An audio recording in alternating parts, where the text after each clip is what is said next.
when it comes to negotiating your pay or figuring out which offer to accept when you're in the job market, there are a few things that you need to consider.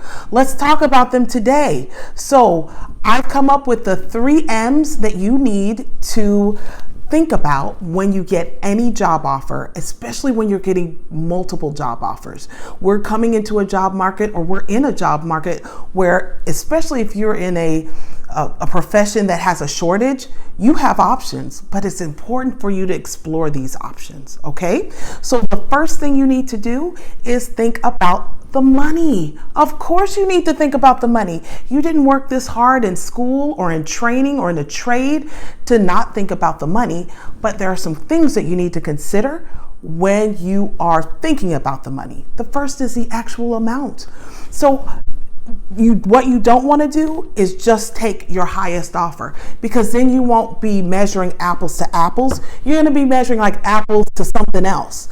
And so I see, even when I interview people, I see young girls, because I'm a speech language pathologist, that just will jump at the highest offer, the highest dollar amount, the highest per hour, and that's not what you want to do. So the first thing you want to do is figure out how that money is being paid to you. So if it's per hour, because some jobs will pay you per hour, you need to ask questions like, first of all, am I being paid as an employee or a contractor? There's a video in my archive about measuring employees to contractors. That's a different topic, but come back for that one, okay? Are you getting paid as an employee? Are you getting paid the same amount for the entire hour? If there's cancellations, what's going to happen? Do you get paid a separate amount? Do you get paid at all? Because here's what I've found, that a lot of times companies, private practices, big companies, they're all the same in that they want to attract great talent. So what they'll do is they'll dangle out a really big amount. So for instance, hey, we are paying $100 an hour. And if this is your first job, that sounds like a lot of money, and you may just jump at that. But what you want to do is also ask, hey, if the patient doesn't come in, will I get paid that $100 an hour? Will I get paid at all? Because I've seen, especially in the therapy space or in the space where there are appointments, that, hey, people cancel, and then the provider, which is you now, does not get paid. So you can go into a full day of appointments, but if half of them cancel, you are no longer making $100 an hour. You're making more like $50 or even $25 an hour. I've seen whole entire days be reduced to 1 or 2 appointments for the entire day. And that is going to frustrate you, and that's going to stress you out, and that's going to burn you out. So you don't want that, okay? And then also ask things like, are you compensated for admin time, for prep time, for paperwork time? And if the answer is no, it's not. That doesn't mean it's not a great job, it's not a great position, but you have to know as much information as you can about that job before you say yes, okay? So if you are, another thing to consider is if it's salary. So if they say, oh, we're gonna pay you $75,000 for the year, that's a great starting salary, especially for a new grad. But then you want to ask deeper questions like, what are my hours? What are what's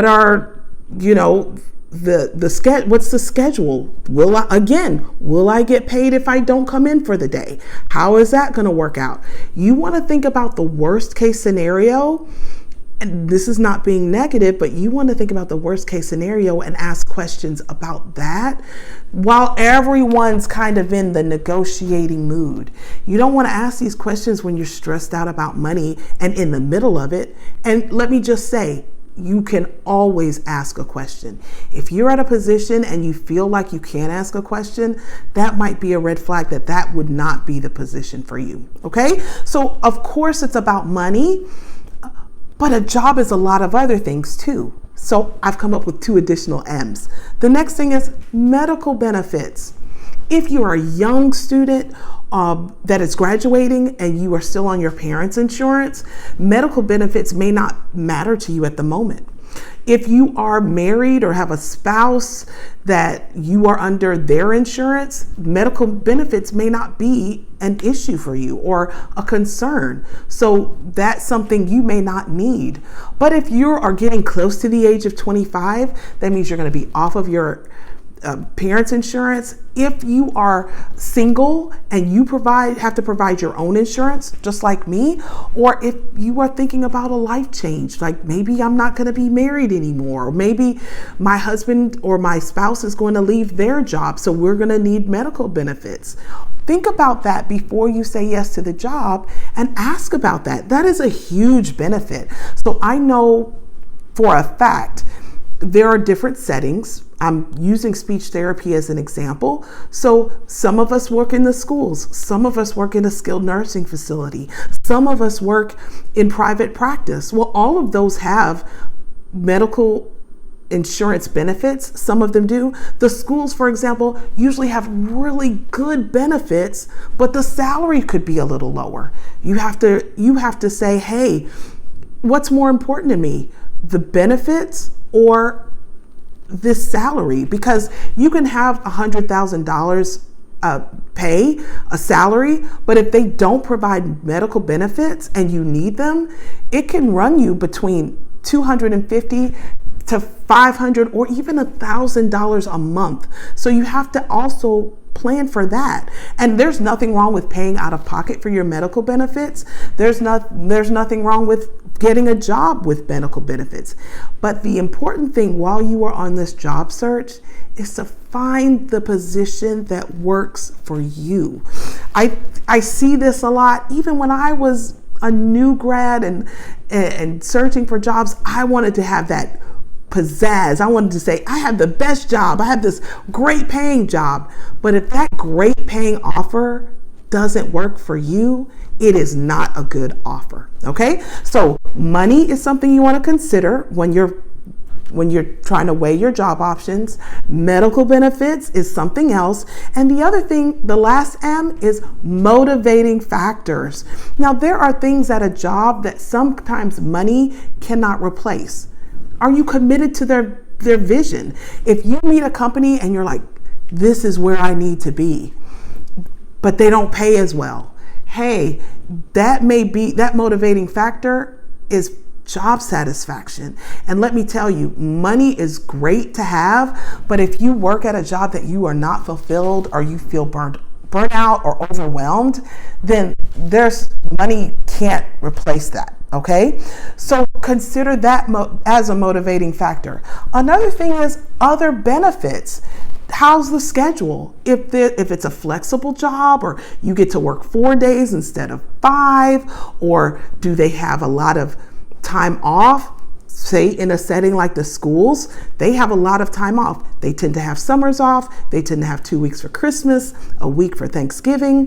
Whereas a higher paying setting, such as a skilled nursing facility or maybe even a private practice, may not have those days off. So I remember when I was working and I started working in a skilled nursing facility, the biggest shift was I no longer had a Christmas break, because hospitals and skilled nursing facilities don't close because it's the holidays. So there's a good chance that you'll have to work some, if not all, of the holidays.